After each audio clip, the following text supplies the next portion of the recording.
అద్భుతం. పాత నిబంధన గ్రంథంలో ఎవరు ఊహించినటువంటి విషయాలు. 2 సిలువకు గుర్తులు ఉన్నాయి.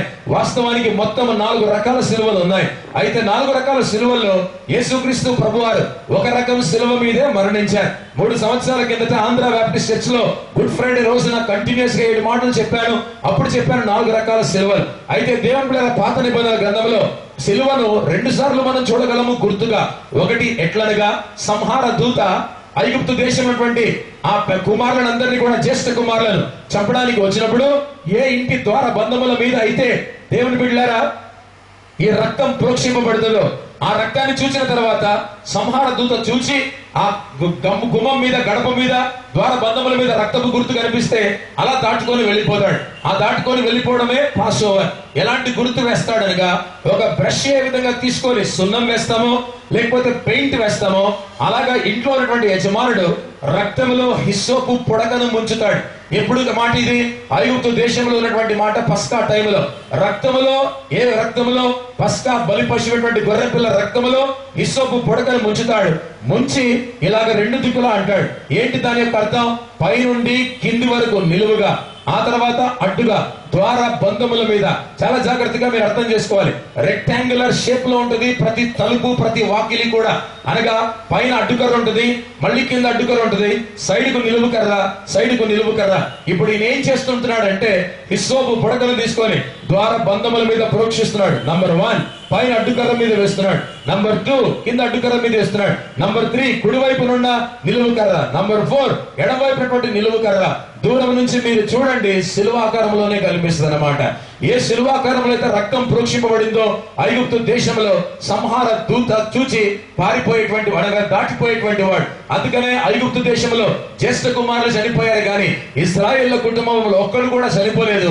ఆ కాలంలోనే తెలియకుండానే దేవుని బిడ్డలారా వాళ్ళు ఆ గుర్తును వేశారు. చూస్తే మాత్రం మీరు ఊహించే ఉంటారు. నేను చెప్పిన వివరణ సిలువ గుర్తు ఆ కాలంలో వారి ద్వార బంధముల మీద కనిపించింది.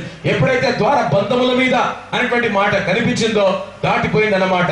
నా జీవితంలో కూడా సైతాన్ ఎందుకు మన జోలికి రాలేకపోతుందంటే సిలువ మ్రాణి మీద కార్చినటువంటి రక్తమే ఈ రోజు మనల్ని కాపాడుతుంది. ఆ రక్తానికి భయపడి సైతాను దరిచేరలేకపోతుంది. ఎందుకనగా నీ మీద సిలువ రక్తం అనగా యేసు ప్రభు సిలువ మీద కార్చిన రక్తం మన మీద ప్రోక్షింపబడింది. 2వ సిలువ పాత నిబంధన గ్రంథంలో అదే గుర్తు ఎక్కడ కనిపిస్తుంది అనగా యెహోషువ గ్రంథం 2వ అధ్యాయంలో రాహాబు యొక్క విండో సిల్స్ అనేటువంటి ఈ కిటికీలు వెడల్పుగా ఉన్నాయి. వాళ్ళు ఏం చెప్పారంటే కిటికీ పైన డాబా ఉంది, ఎక్కడైతే మేము దాక్కున్నామో అక్కడ అన్నమాట. కాబట్టి ఆ డాబా మీదకి నువ్వు వెళ్ళిన తర్వాత కిటికీ మీద దారము పోయేటట్లుగా పైనుండి ఆ దారాన్ని కిటికీ మీదుగా నువ్వు కిందికి వదులు. ఎప్పుడైతే పైనుండి దారాన్ని కిటికీ మీదుగా వదులుతావో అనగా కిందికి విడుస్తావో అది ఇలాగా వెడల్పుగా ఉన్నటువంటి కిటికీ మీద అనగా వెడల్పుగా కిటికీలు కనిపిస్తున్నాయి. అడ్డుగా నిలువుగా ఒక రోప్ అనగా దారం కాదు, ఒక తాడు, ఇంతలో తాడు పైనుండి కిందికి దిగుతోంది. దూరం నుంచి చూస్తే నిలువుగా తాడు కనిపిస్తుంది, వెడల్పుగా కిటికీ కనిపిస్తుంది. దాని ఆకారం ఏంటి? సిలువ ఆకారమే. కాబట్టి ఈ యొక్క యెహోషువ గ్రంథం 2వ అధ్యాయంలోనే దేవుని బిడ్డలారా ఈ సిలువ యొక్క ఆకారాన్ని మనం ఖచ్చితంగా చూడగలం. అందుకనే ఓల్డ్ టెస్టిమెంట్ లో ఏం జరిగిపోయింది తేడా మీరు గమనించారా? పాత నిబంధన గ్రంథంలో ఎవరి ద్వార బంధముల మీద రక్తం ప్రోక్షింపబడింది, మన మాటలో సిలువ గుర్తు వేయబడింది. ఎవరి ద్వార బంధముల మీద? ఇశ్రాయేలీల కుటుంబాల యొక్క ద్వార బంధముల మీద సిలువ గుర్తు వేయబడింది. అయితే యెహోషువ గ్రంథం 2వ అధ్యాయంలో యెరికో పట్టణంలో ఎవరి ఇంటి మీద సిలువ గుర్తు వేయబడింది? కనానీయురాలైనటువంటి రాహాబు యొక్క ఇంటి మీద సిలువ గుర్తు వేయబడింది. అదే సిలువ గుర్తు దేవుని బిడ్డలారా ఐగుప్తు దేశంలో ఎవరి ఇంటి మీద వేయబడితే ఎవరు బతికిపోయారు? ఆ కుటుంబంలో ఉన్న ఇశ్రాయేలీల జ్యేష్ఠ కుమారుడు బతికిపోయాడు చచ్చిపోకుండా. ఐగుప్తు దేశంలో జ్యేష్ఠ కుమారులు చచ్చిపోయారు. చాలా జాగ్రత్తగా మీరు వినాలి. ఐగుప్తు దేశంలో వేయబడినటువంటి సిలువ గుర్తుకు ఇశ్రాయేలు జ్యేష్ఠ కుమారులు బతికిపోయారు, ఐగుప్తు దేశం యొక్క జ్యేష్ఠ కుమారులు చచ్చిపోయారు. అదే సిలువ గుర్తు కనానీయురాలైనటువంటి రాహాబు యొక్క ఇంటి మీద తెలియకుండానే వారు వేసినప్పుడు ఇక్కడ ఇశ్రాయేలు బతికిపోయారా? కనానీయురాలు వేసినటువంటి రాహాబు తన కుటుంబం బతికిపోయిందా? ఎవరు బతికిపోయారు? మొత్తం రాహాబు కుటుంబం అంతా కూడా బతికిపోయింది. అనగా దేవుని బిడ్డలారా ఇలాగ కార్యం జరుగుతుందని ఎప్పుడైతే దేవుని బిడ్డలారా వాళ్ళు గ్రహించి చెప్పారో నిజంగానే వాళ్ళు ఒకరోజు తప్పనిసరిగా దాని మీద ముట్టడి వేయబోతుంటున్నారు, దాడి చేయబోతుంటున్నారు. నిరీక్షణ అన్నటువంటి విషయానికి ఇప్పుడు వస్తుంటున్నారు. ఎందుకు రాహాబు రక్షింపబడింది? అందుకే నీకు చెప్పాను చాలా సార్లు, జీవితంలో ఇలాంటి వేదిక మీద నిలబడండి. పోనీ నజరీన్ వేదిక నిలబడటానికి మీకు వీలు కాకపోయినా మీ సంఘ వేదికలో అతి పరిశుద్ధ స్థలంలో పుల్పిట్ మీద నిలబడి యేసు ప్రభు నా దేవుడు నా రక్షకుడు అని చెప్పండి. పైన మీ సాక్ష్యం వినపడుతుంది, దేవుడు మిమ్మల్ని దీవిస్తాడు. ఇద్దరు వేగుల వారితో రాహాబు చెప్పినటువంటి సాక్ష్యం ఏమో అనగా, సీహోను ఓగు అనేటువంటి గొప్ప రాజులను జయించిన దేవుడు మీ దేవుడే. ఆ తర్వాత ఎర్ర సముద్రమును దాన్ని ఎండిపోచేసి దాటింపజేసినటువంటి దేవుడు ఆయనే. భూమి ఆకాశమును సృజించిన దేవుడు కూడా ఆయనే. రాహాబు 3 విషయాలు సాక్ష్యం పంచుకుంది.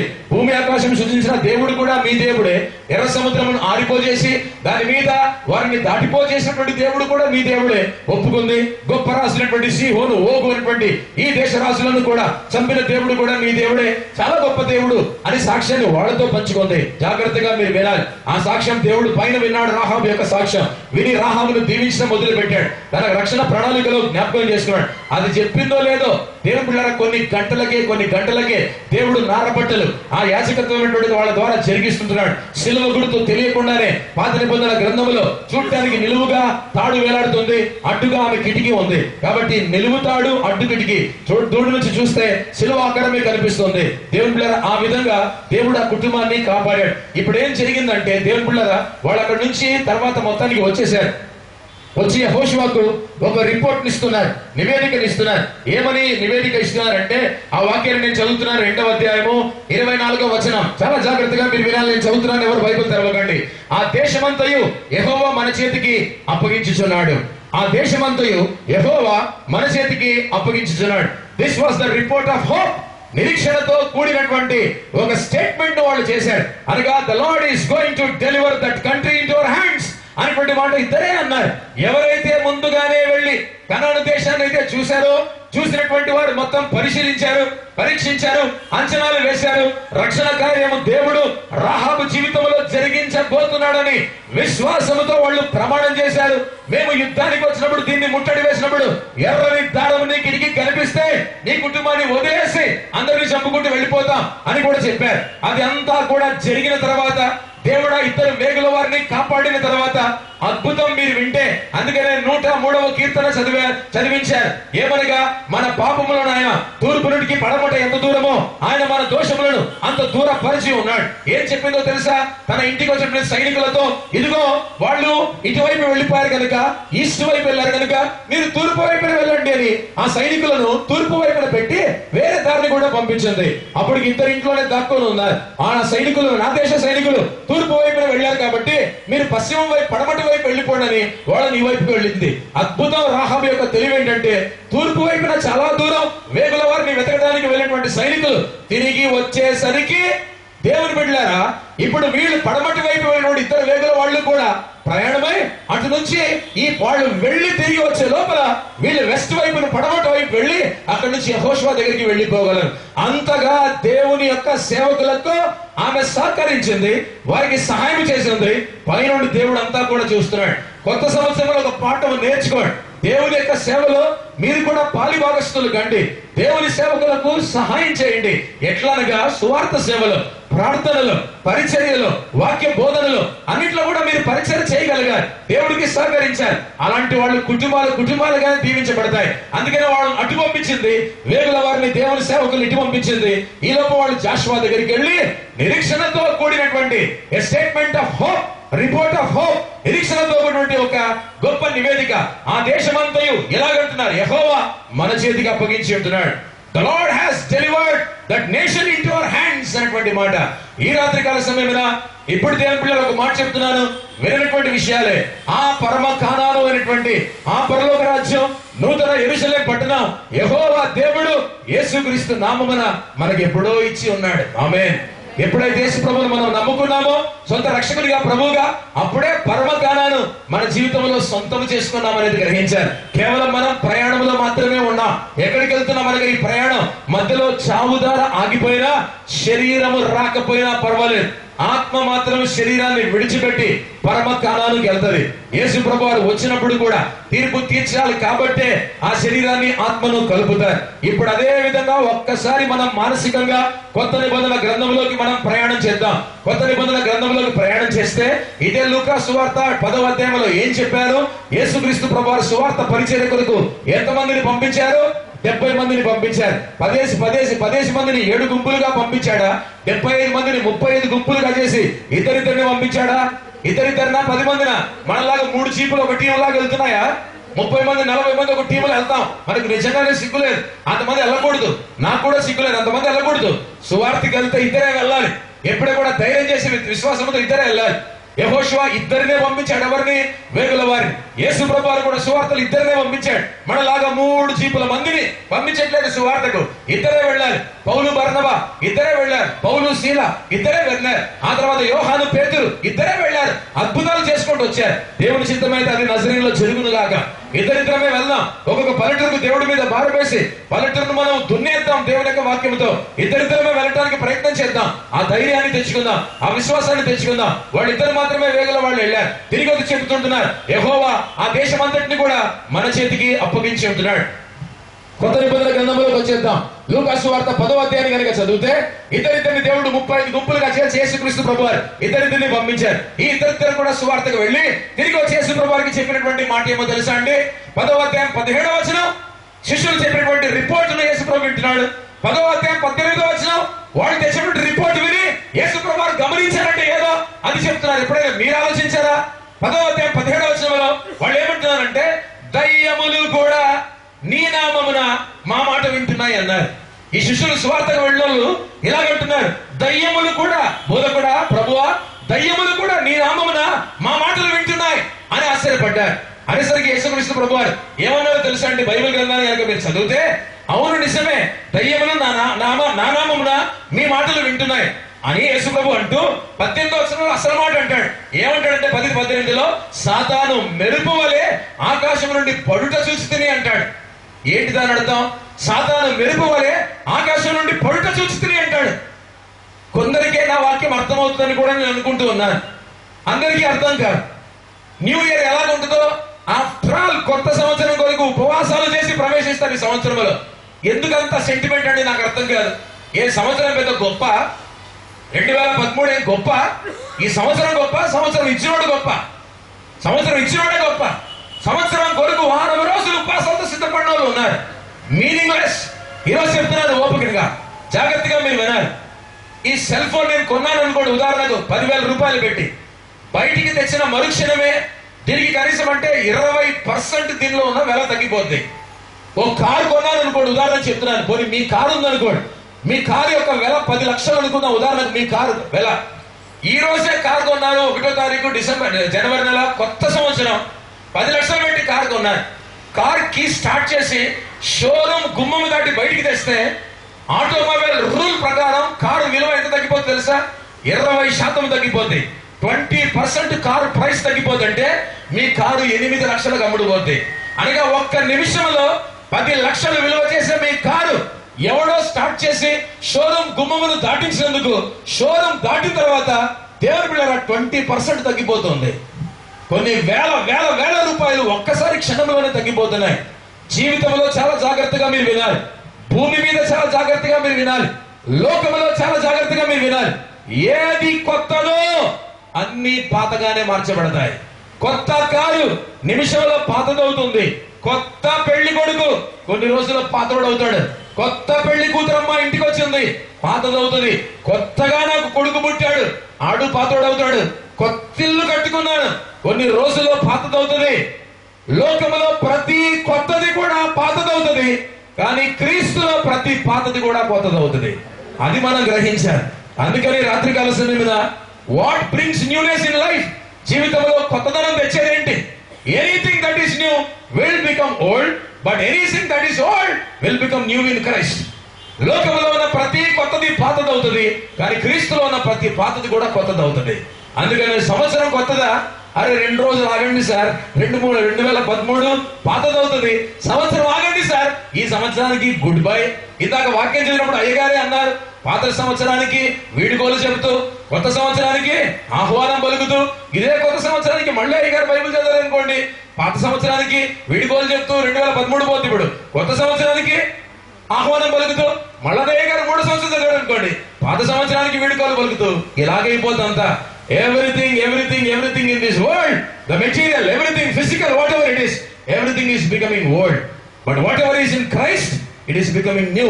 ఏదైతే క్రీస్తులో ఉందో అదే నూతనత్వం అనేది గ్రహించాలి. వాక్యం అర్థమవుతుందా?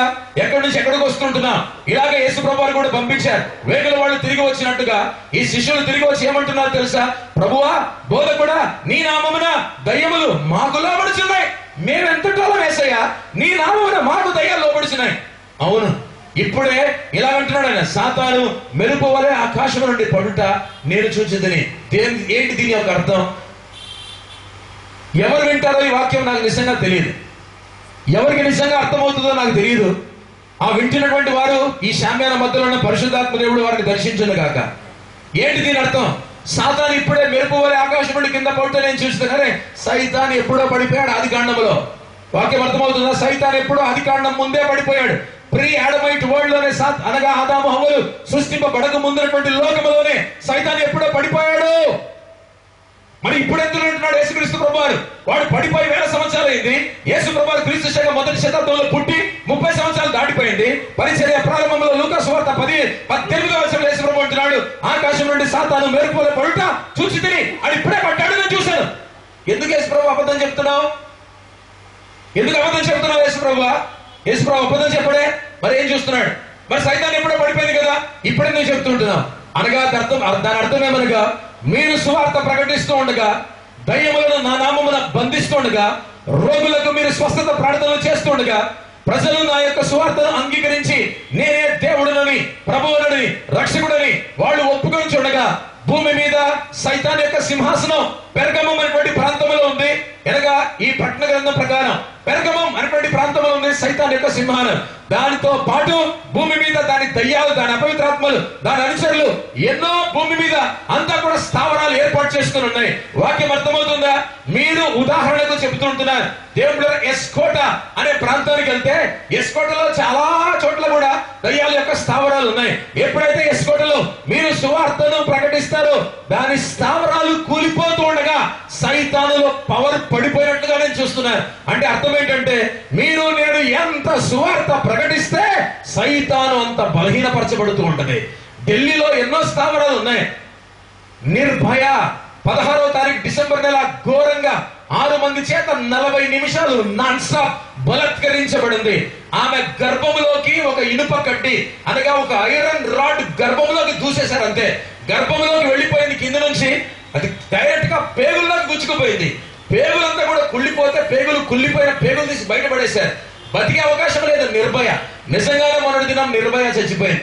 అది పూర్తవలేదు, ఇంకా ఆమె చావలేదు. నిర్భయ మొన్నటి దినం 29వ తారీఖున అప్పటికే 16 మంది మీద దేవుడు అత్యాచారాలు జరిగాయి.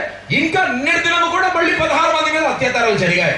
అంటే ఈ అత్యాచారాలన్నీ కూడా ఎవడు చేయిస్తున్నాడు? ఇంత భయంకరమైన పైశాచికత్వం ఎక్కడి నుంచి వస్తుంది? మీకు అర్థమవుతుందో లేదో వాక్యం నాకు తెలియట్లేదు. నువ్వు వెళ్ళి అక్కడ ప్రార్థన చేస్తే సైతాను స్థావరం కూలుతుంది.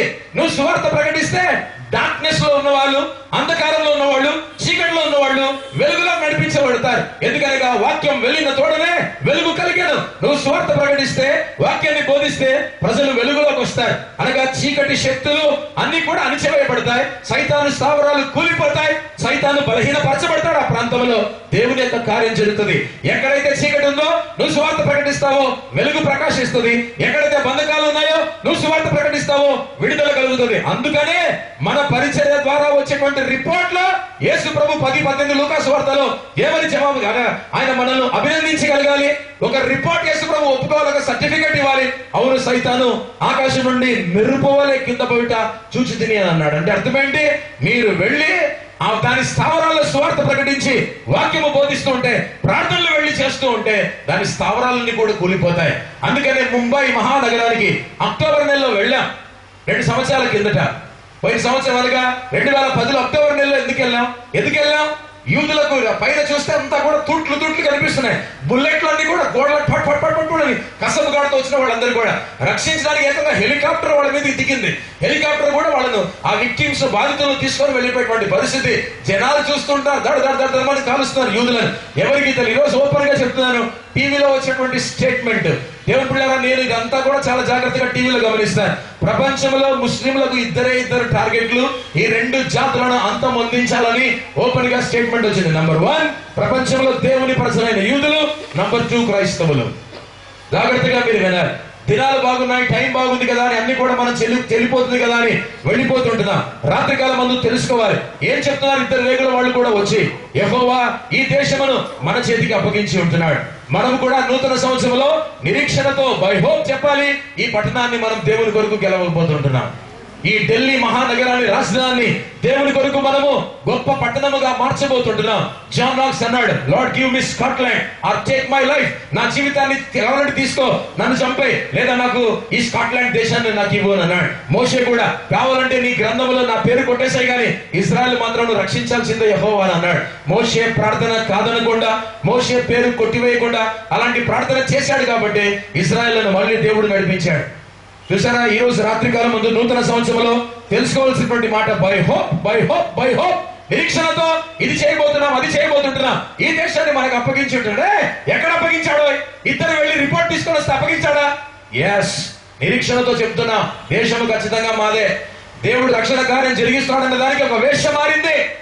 యెహోవా దేవుడిని నమ్ముకుంది. ఎలాంటి రిపోర్ట్ ఇస్తున్నారు ఇద్దరు కూడా. కాబట్టి 2వ అధ్యాయంలో నిరీక్షణ, హోప్ అనేటువంటి మాట చూస్తున్నాం. నూతన సంవత్సరంలో ప్రవేశిస్తుంటున్నాం. ఏం కలిగి ఉండాలి మన జీవితంలో? దేవుడు ఖచ్చితంగా ఈ ఆత్మను నా చేతికి అప్పగిస్తాడు.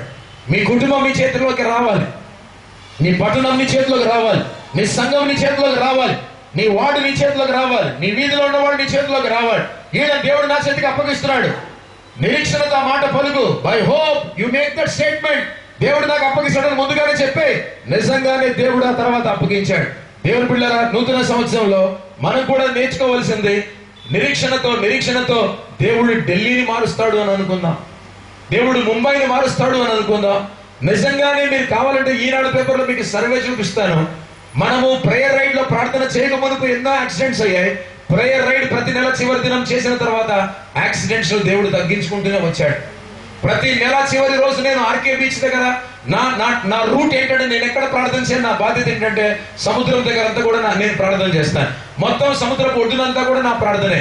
ఒక్కడిని జీప్ లో కానీ కార్లో కానీ వెళ్తాను, ప్రార్థన చేస్తాను. యథార్థంగా చెప్తుంటున్నాను, నాకు తెలుసు సంవత్సరంలో ఎంతమంది మునిగి చచ్చిపోయారు నా దగ్గర లెక్కలు ఉన్నాయి. కానీ నిజంగానే లెక్క తగ్గుకుంటూ వచ్చింది. సముద్రానికి ఎల్లలు వేసిన వాడు ఆయనే. ఆయన వేడుకుంటున్నాను, ఎవరు కూడా ఈ సముద్రంలో మునిగిపోయి చచ్చిపోకూడదు, ఆత్మహత్య చేసుకొని చచ్చిపోయకూడదు, పొరపాటు కూడా స్నానాలకు వెళ్ళి మునిగిపోయి చచ్చిపోకూడదని. నిజంగానే సంఖ్య తగ్గింది. అలాగా నా ప్రార్థన తగ్గిందా? లేదే. ప్రతిసారి కూడా ప్రతి నెల వెళ్ళి నేను దేవుడిని వేడుకుంటున్నాను, సముద్రానికి వెళ్ళలు విధించిన దేవుడు నీవే కాపాడు అని. ఎందుకు ఈ మాట చెప్తుంటున్నారు? నూతన సంవత్సరంలో మనం ప్రవేశిస్తున్నప్పుడు హోప్ తో మనం బతకాలి, నిరీక్షణతో బతకాలి. దేవుడు నాకు ఇచ్చేసాడు ఈ పట్టణాన్ని అని మనం నమ్మాలి. కాబట్టి ఈ సంవత్సరం దేవుడు నాకు ఇచ్చాడు, పరిచయం నాకు ఇచ్చాడు, నేను చేయబోతున్నాను, జయించబోతుంటున్నాను, ఆత్మలు సంపాదించబోతుంటున్నాను. అప్పుడు నువ్వు చేసిన పరిచర్య యేసు ప్రభు వారు చూసి అంటారు, ఆకాశం నుండి మెరుపు వలె సాతాను పడుట నేను చూసి తిని అంటాడు. That is a certificate. అది ఎప్పుడు జరుగుతుందో తెలుసా? కొందరికి అర్థమవుతాయి నా మాటలు, నన్ను క్షమించాలి, అందరికీ అర్థం కాదు. నువ్వు ఎప్పుడైతే రాడికల్ ఇవాంజలిజం చేస్తావో సైతాను ఆకాశం నుండి మెరుపులాగా కింద పడుతుంది. నువ్వు రాడికల్ ఇవాంజలిజం చెయ్యి. రాడికల్ ఇవాంజలిజం అంటే అర్థం ఏంటో తెలుసా? శనివారం మాత్రమే సువార్తకు రావటం కాదు, అది శనివారం కూడా నీకు వీలైన శనివారమే సువార్తకు రావటం కాదు. రోజు సువార్త ప్రకటించు, రోజు వాక్యాన్ని బోధించు, రోజు ఇతరుల కొరకు ప్రార్థన చేయి. ఈ రోజు చెప్తున్నాను, తండ్రి కుమార పరిశుద్ధాత్మ నామమున బైబిల్ పట్టుకొని పరిశుద్ధాత్మని సన్నిధిలో రోజు సువార్త ప్రకటించు, రోజు వాక్యాన్ని బోధించు, ఇతరుల కొరకు రోజు విజ్ఞాపన చేయి. అద్భుత కార్యాలు ప్రతిరోజు నీ ద్వారా దేవుడు జరిగిస్తాడు. That is what is called radical evangelism. సైతాను మెరుపు వలె ఆకాశం నుండి పొడుట చూచుతని అనేటువంటి మాట ఎప్పుడు రిపోర్ట్ కరెక్ట్ గా ఉంది, రిపోర్ట్ కరెక్ట్ గా ఉంది. నీ నామం